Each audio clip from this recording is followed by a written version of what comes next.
कि अगर संभल के बारे में हम जब बात करते हैं महोदय, एक लंबा सिलसिला है इस संभल का, और अगर मैं संभल की जब चर्चा करता हूं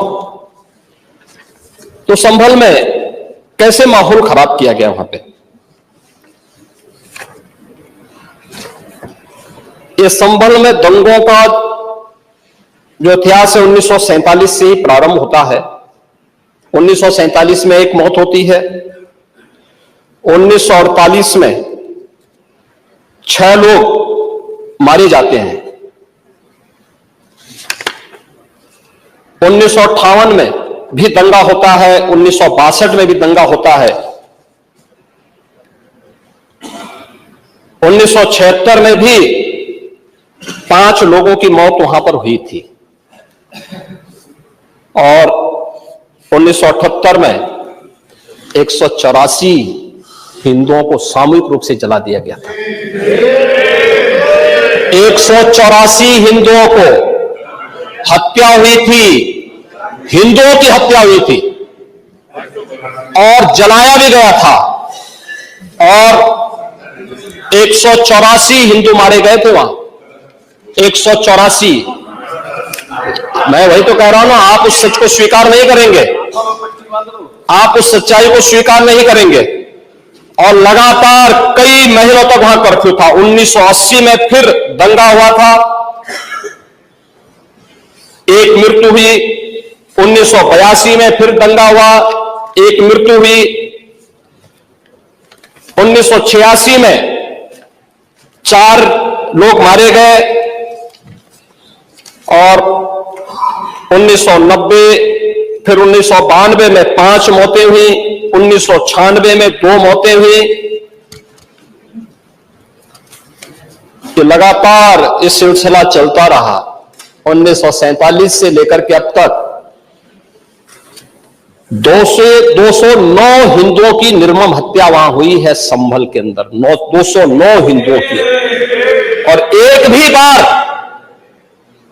बार किसी ने उन निर्दोष हिंदुओं के लिए कभी 2 शब्द नहीं कहे, उनके प्रति, उन परिवारों के प्रति संवेदना के शब्द नहीं कहे। महोदय, जो आज घड़ियाली आंसू बहा रहे हैं, ये लोग कभी भी उन निर्दोष हिंदुओं के बारे में कभी 2 शब्द नहीं कहे। वहां पर 1978 में जो दंगा हुआ था महोदय,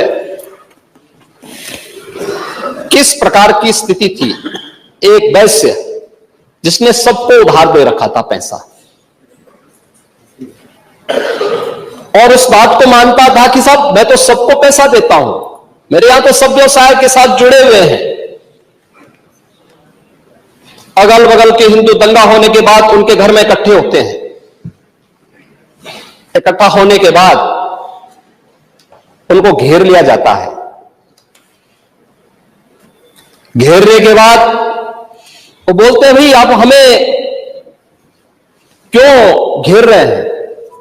कहा जाता है, नहीं, क्योंकि तुम इन हाथों से पैसा मांगोगे, इसलिए उनके हाथ काटे जाते हैं, फिर उनके पैर काटे जाते हैं, और फिर उनका गला रेंध करके हत्या होती है।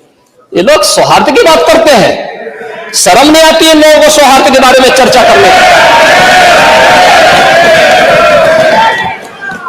1978 से जो मंदिर आज निकल रहा है, 1978 से इन लोगों ने कभी खोलने नहीं दिया उस मंदिर को, जो आज बजरंगबली का मंदिर निकल रहा है, जो वहां पर आज 22 कुएं किसने बंद किए थे, इन 22 कुओं को भी वहां पे बंद किया गया।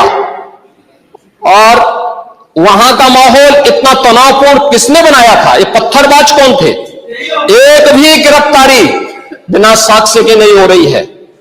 और याद रखना, जिसने पत्थरबाजी की होगी, जिसने माहौल खराब किया होगा, उसमें एक भी बचने वाला भी नहीं है, एक भी नहीं बचेगा। हम माननीय उच्चतम न्यायालय के आदेश का पालन करते हैं, सम्मान भी करते हैं,